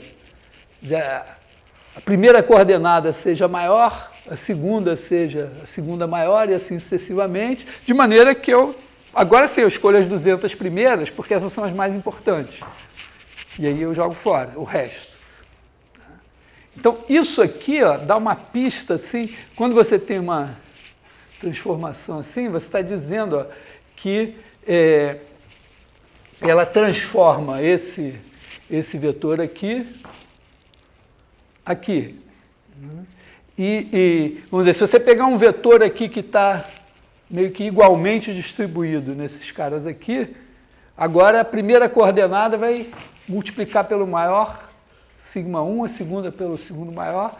Então, de repente, algumas vão ficar meio perto de zero e você joga fora. É um pouco mais complicado que isso, mas a gente vai voltar a isso na segunda parte, quando for RN. Aqui eu não tenho uma aplicação de verdade para te dar, mas a utilização desse tipo de coisa é por situações que você tem matrizes muito grandes. Aqui eu estou simplesmente mostrando essa situação aqui, porque ela é bem simples e dá para você entender o teorema. Não dá para entender, vamos dizer, o valor dele. Tipicamente, é claro, esse é um teorema tão importante que as pessoas começam a construir vamos dizer, pacotes para pegar uma matriz e calcular esse negócio todo. Então, vamos dizer, muito provavelmente você, na hora de aplicar isso, você não vai ter que ficar fazendo as contas, até porque elas vão ser bem grandes, mas alguém já terá feito o pacote para você usar. Bom, você precisa saber o que você está usando, o que você está procurando nessa história. Oi? O X1V1 o TV1?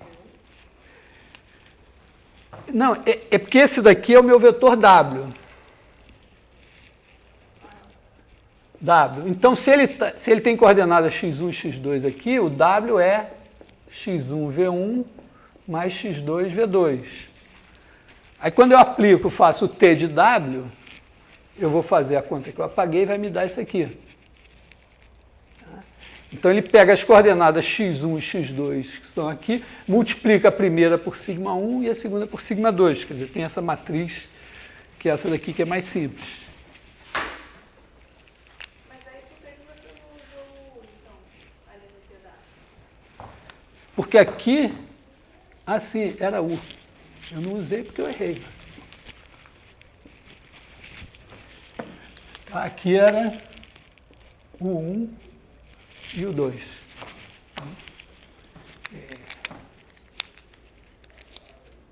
Ok? Bom, então, vamos dizer, tendo o teorema que me diz isso, eu ainda preciso dizer, bom, então a minha matriz vai ser o produto de 3 matrizes assim. A matriz que muda dessa base para a canônica é fácil. Por quê? Porque aqui, vamos dizer, meu pressuposto básico é que todas as minhas contas são feitas com as coordenadas na base canônica. Eu recebo meus vetores na base canônica, então eu manipulo com aquelas coordenadas.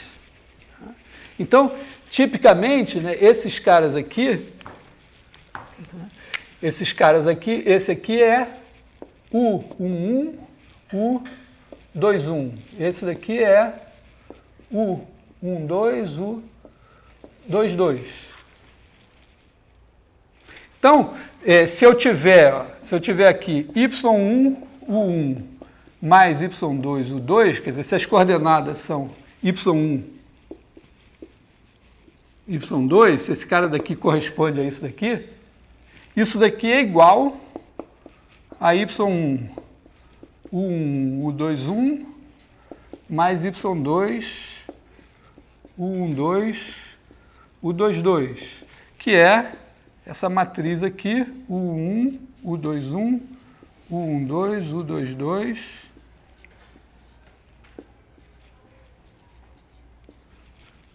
Isso nem dependeu da base ser ortonormal nem nada. Tem essa matriz aqui.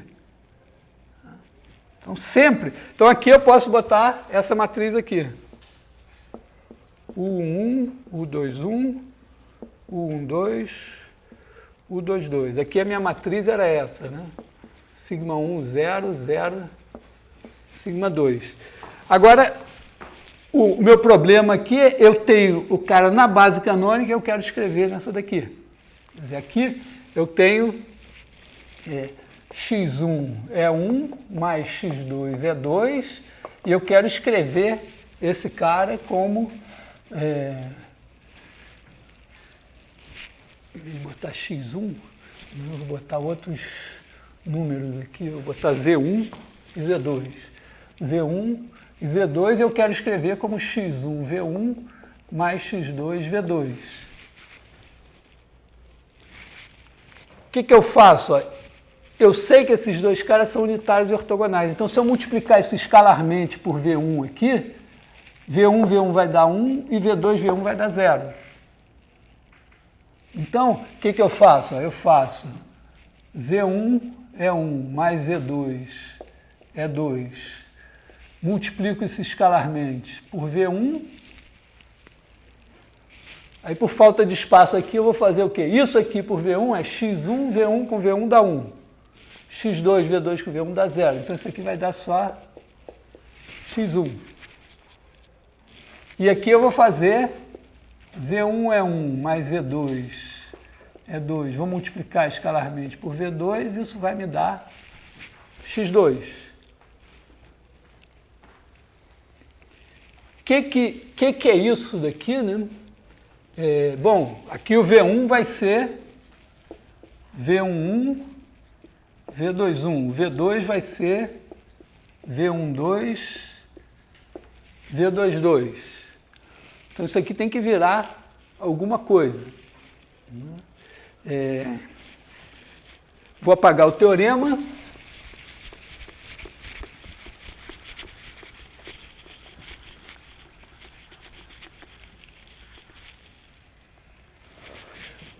Então, aqui eu vou ter, ó, isso daqui vai ser Z1, Z2, escalar, V11, V21. Isso daqui vai ser x1. Então, isso daqui vai ser x1 é igual a V11, Z1, mais V21, Z2. E o x2 vai ser Z1, Z2, escalar, V12, V22, que é esse daqui. Isso vai ser x2. Então, x2 é igual a V12, Z1, mais V22, Z2. Bom, é isso. Isso também pode ser escrito assim, ó. Olha só. x1, x2 é igual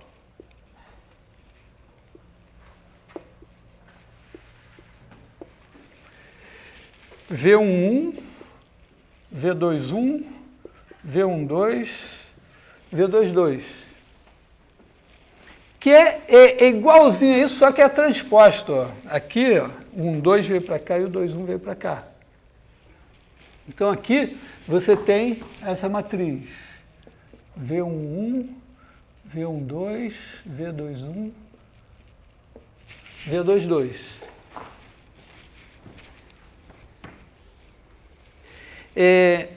Na verdade, é o seguinte, se essa matriz transforma dessa base para a canônica, a inversa dela transforma da canônica para essa base. Então, na verdade, não tem nenhuma surpresa aqui de ser só transposta. A matriz que tem esses caras nas colunas seria com esse cara aqui e esse lá. O fato de transpor é só porque essa vai ser a inversa da matriz nesse caso. Só para, vamos dizer, para fechar o quadro aqui. Então seria, eu boto essa matriz aqui, V11, V12, V21, V22, e aqui U1, U21, U12, U22. Isso daqui costuma, vamos dizer, costuma ser posto assim, ó, essa matriz aqui é a matriz sigma, dos sigmas. Essa matriz aqui é a matriz, aliás, desculpa, tá ao contrário aqui, né? Porque essa matriz aqui é que eu aplico primeiro. Essa daqui é que transforma... Essa é a primeira, né? Está aqui. Então, aqui é V11, V12, V21, V22. E aqui é U11, U21, U12, U22.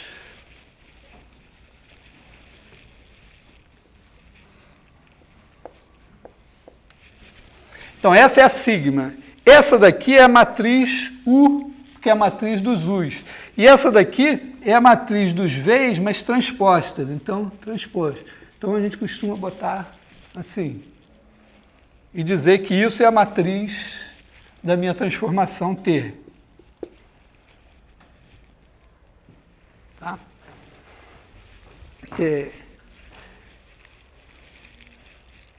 Essa mudança, vamos dizer, a mudança de base é isso. Você tem é muito fácil mudar de uma base qualquer para a base canônica, se os vetores estão dados na base canônica. Fazer da canônica para uma base outra significa inverter essa matriz. No caso em que a base é ortonormal, a inversa é a transposta. E a inversa é a transposta porque...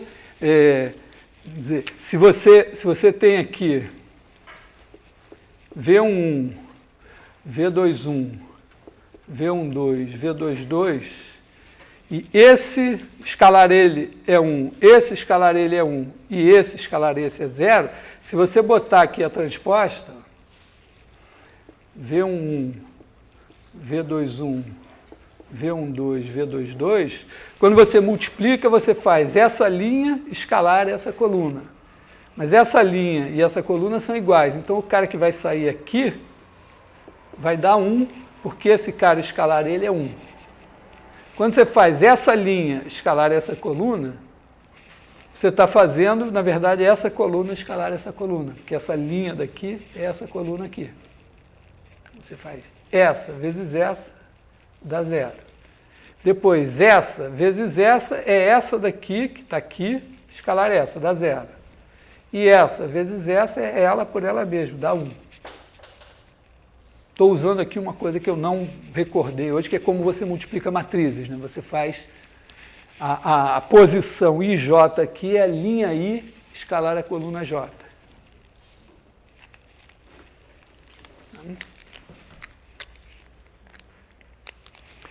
E a gente tem o irmão desse teorema, que é o teorema espectral, que garante o seguinte: quando, por sorte, a sua matriz original já é uma matriz simétrica, então você pode usar a mesma base aqui e ter uma matriz diagonal. Não necessariamente com os mesmos caras, mas antes disso... temos um silêncio sepulcral. Fala. Como é que eu vou saber se a matriz é ortonormal? Quando você me dá uma matriz Você tinha feito ali que essa vezes essa da outra. Na verdade, na verdade, no caso do teorema, ele me diz que tem bases ortonormais. Então, eu estou só fazendo uma tradução matricial do que o teorema diz. Quer dizer, o teorema, matricialmente, ele está dizendo o quê? Que toda matriz, 2 por 2, pode ser escrita com o produto de 3 matrizes assim, em que uma é diagonal e você tem 2 matrizes aqui que são matrizes ortogonais, que significa que tem os vetores coluna 2 a 2 ortogonais. Um fato que não é tão trivial assim, mas decorre das transformações lineares, é que se os vetores coluna, quer dizer, se a matriz vamos dizer, tem vetores coluna unitários e ortogonais, os vetores linha também vão ter que ser unitários e ortogonais, porque a inversa dela é transposta, e a matriz ser ortogonal significa ela preservar o produto interno, e aí a inversa também tem que preservar o produto interno, por isso ela também é ortogonal. Mas...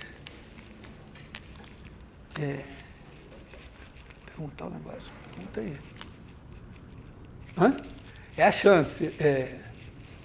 É claro que nem todo mundo veio a todas as aulas, então o cara chega e está meio perdido, mas já está pago, então pode perguntar, não vai pagar nada mais.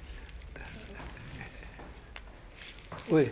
Então, qualquer transformação linear vai ter uma parte vetor que vai transformado, vai sair outra parte vetores todos unitários? Não, unitário não, quer dizer, vai ter um par de bases ortonormais, né, tal que, não é que a imagem desse seja esse, é um múltiplo desse. Né? Tá? Então ela só... mas é muito mais simples, né, você pensar uma transformação que só faz mudanças de escala nas coordenadas. Do ponto de vista das aplicações, o importante é que você aqui passa a ter as coordenadas, vamos dizer, hierarquizadas. Você bota a maior, a segunda maior e tal, então você tem onde estão as mais importantes. Uma maneira de pensar isso num exemplo simples, em vez de pensar no teorema, mas pensar na mudança de coordenadas. Né? Eu falei, se você tem, vamos dizer, se você tem aqui, está aqui na base canônica, aí você tem um monte de pontos e eles estão todos aqui assim.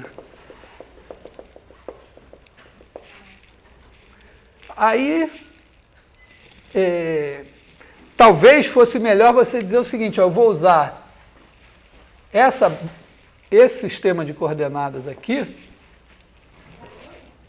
porque aí está claro nesse sistema azul que essa coordenada aqui é que dá a informação importante. No sistema preto, os pontos têm coordenadas, a coordenada 1 ainda é relativamente grande, embora a coordenada 2 seja maior. Nesse azul, a coordenada 2 é claramente a mais importante e a coordenada 1 é muito pequena. Então, se você quiser, em vez de guardar 2 informações, guardar uma só, você guarda essa aqui. É claro que tem um custo, porque você tem que guardar, nesse caso, pelo menos as coordenadas desse vetor, são 2 coordenadas. Mas digamos que você tem aqui, tem bem aí uns 20 pontos. Então, você tem que guardar 40 coordenadas, agora você guarda as 2 desse e mais 20, uma para cada um. Então, você guarda 22, já lucrou 18 coordenadas. Um pouco essa a linha da coisa.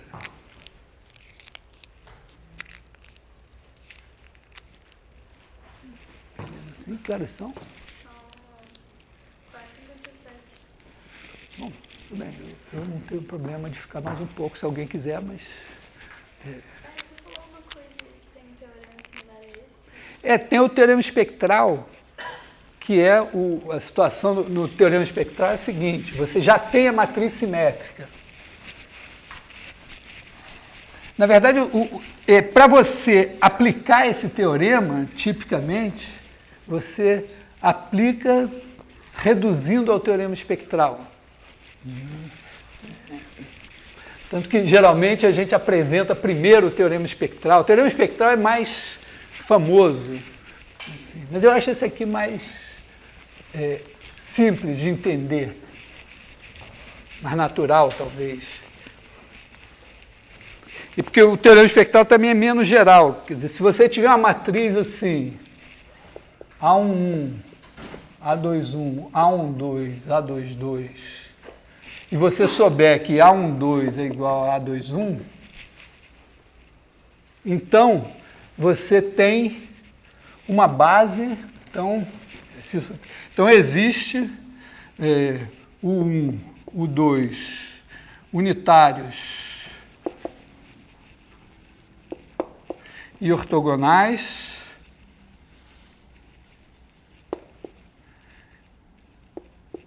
e lambda 1, lambda 2 reais. Aqui não precisam ser positivos, tais que T de 1 igual a lambda 1, o 1, e T de 2 igual a lambda 2, o 2. Então, aí você tem, vamos dizer, você tem a matriz assim, lambda 1, 0, 0, lambda 2, é da base 1, o 2 para a base 1, o 2. Então, você só tem que mudar da canônica para o 1, o 2, significa que você vai botar a U transposta aqui, e aqui você vai botar a mesma U que muda dessa base para a canônica. Então, aqui você tem só uma base. Aqui vai ser U1, U12, U21, U22. E aqui U11, U21, U12, U22. O teorema diz isso.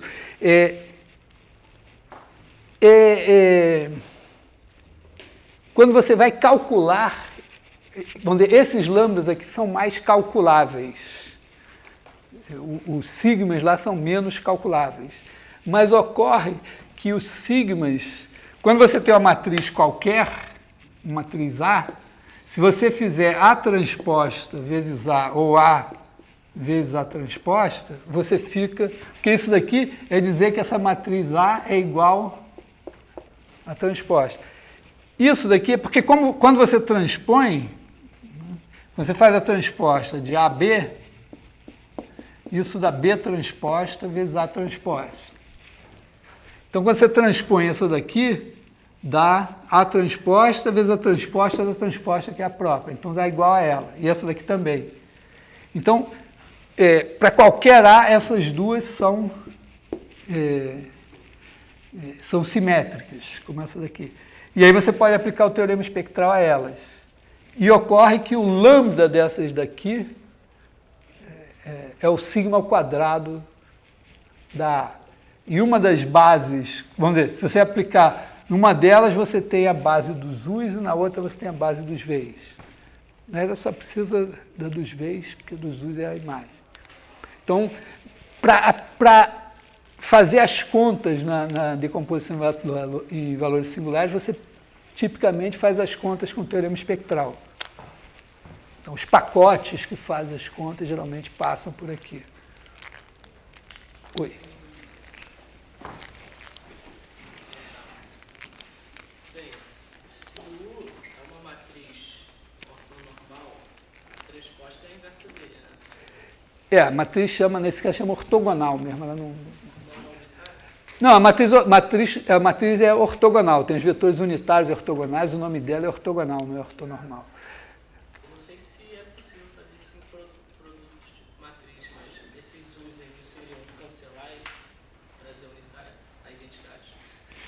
Sim, só que isso não é comutativo em geral, né? Hã? Você não pode trocar a ordem, né? O produto de matrizes não é comutativo. Então, senão, vamos dizer, se você diz que vamos dizer, essa matriz vai ser igual a isso aqui. se pudesse trocar a ordem, significaria que cancelava e toda matriz simétrica seria diagonal, o que não é verdade. Você pode dar um exemplo de como achar esses lambdas? No caso 2 por 2, a gente acha fácil porque é uma equação de segundo grau. Porque você vai ter, né? Você vai ter A de U1 igual a lambda1, U1.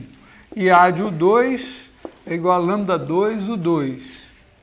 Então você pode dizer o seguinte, que se você fizer A menos lambda identidade vezes U1, menos lambda1 identidade vezes U1, isso vai dar zero. Significa que o determinante disso é zero. E A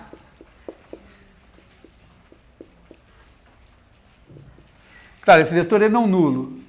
Se a transformação leva um vetor não nulo em zero, é porque ela colapsa. Se ela colapsa, ela pega uma coisa que tem área não nula e leva em área nula. Então, o determinante dela é zero. Então, esses dois determinantes vão ser zero. Então, você está procurando números lambdas tais que o determinante de A menos lambda I seja igual a zero. Só que esse determinante é A11 menos lambda, A21, A12, A22 menos lambda. Isso daqui vai ser zero. Isso é uma equação de segundo grau em lambda.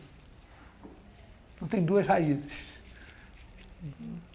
E fato que quando A12 e A21 são iguais, você faz a conta e você vê que essa equação de segundo grau tem duas raízes reais. Se esses caras forem diferentes, você não garante, mas se eles são iguais, é verdade. É uma conta boba, você fala e sai. Pior que pode acontecer é os dois serem iguais, mas tem raízes reais. Uma coisa que eu estava pensando quando eu vi isso, cara, você diz que o determinante é zero. Mas quando eu parei para pensar, eu pensei não no determinante, mas sim em cada valor individual aí ser zero. Não seria isso? Sim, tem o 1 vai ser elevado em zero. Mas aqui é o seguinte, é uma maneira de transformar essa informação em uma que, nesse caso, a gente pode calcular. Quer dizer, você está dizendo, A de 1 menos lambda 1 é zero. Aí eu digo, bom, então tem essa transformação linear, que é A menos lambda 1 é a identidade, que está levando o 1 em zero. Mas aí, tem uma coisa a mais aí. Se eu tenho uma transformação linear que leva algum vetor não nulo em zero, o determinante dela é zero. Esse é algum teorema? Não, esse é um fato. O determinante não é a razão entre as áreas. Então, bom, pode fazer isso algebricamente, mas no nosso caso eu só defini o determinante como razão entre as áreas. Então, se está levando um vetor em zero, eu pego esse vetor, um outro vetor ortogonal a ele, forma um quadradinho, e esse quadradinho está sendo levado num quadradinho que tem um lado zero. Então, a razão entre áreas vai ser zero, vai degenerar. Então, significa que você tem essa transformação tem um determinante zero. Então, eu posso olhar para isso e dizer, opa, só tem duas raízes aqui. Então, já... se vamos dizer, essa coisa para matrizes grandes começa a não ser muito bom, porque aí você vai ter um polinômio de grau n, que já não tem fórmulas tão simples, que não tem fórmula assim, por radicais, mas principalmente, bom, você vai ter que calcular um determinante grandão, que também é desagradável, então já não é tão efetivo. Mas para brincar assim, no sistema 2x2, a gente pode fazer isso. 3x3, aí tal. Esses lambdas são autovalores? São chamados autovalores, e os caras aqui são os autovetores.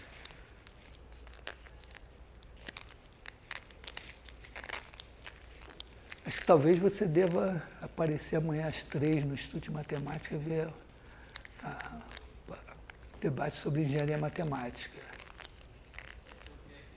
Hã? Palestra? Não, porque a gente está com uma proposta do curso de Engenharia Matemática no Conselho Universitário e está em discussão se ela vai ser aprovada ou não, e o Instituto de Matemática está promovendo um ciclo de debates. Primeiro é amanhã às 15h. Eu vejo que se esse curso sair, vai ser um candidato a se transferir para ele.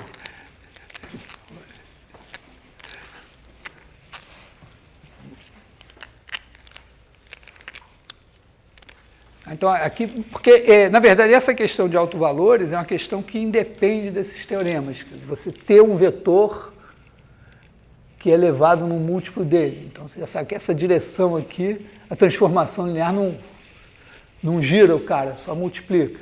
Então, esses caras são chamados autovetores e os lambdas são os autovalores. Isso também tem a sua importância independente desses teoremas aqui. O 1 e o 2 são autovetores. Nesse caso, eles são ortogonais. Mas porque a matriz é simétrica. Quando a matriz não é simétrica, pode inclusive não ter autovetores. Se for uma rotação, uma matriz que roda todo mundo, tem, mas no sentido complexo. Quer dizer, você tem... Entendeu? Você cai nesse mesmo polinômio e aí as raízes são complexas. E você tem aí vamos dizer, a gente começa a dizer, peraí, então, mesmo no caso real, talvez valha a pena usar matrizes complexas também, como polinômios. Quer dizer, você vai pensando nos polinômios, aí, de repente, você, poxa, mas às vezes só tem raiz complexa. Então, em vez de eu pensar um polinômio só com coeficientes reais, eu começo a pensar com coeficientes complexos. Matrizes, mesma coisa. E isso, às vezes, tem interpretação física. Tipo assim, o sistema massa-mola, está fazendo cálculo 2? Física 2 também. Não parece um sistema massa-mola? Já apareceu a equação diferencial assim?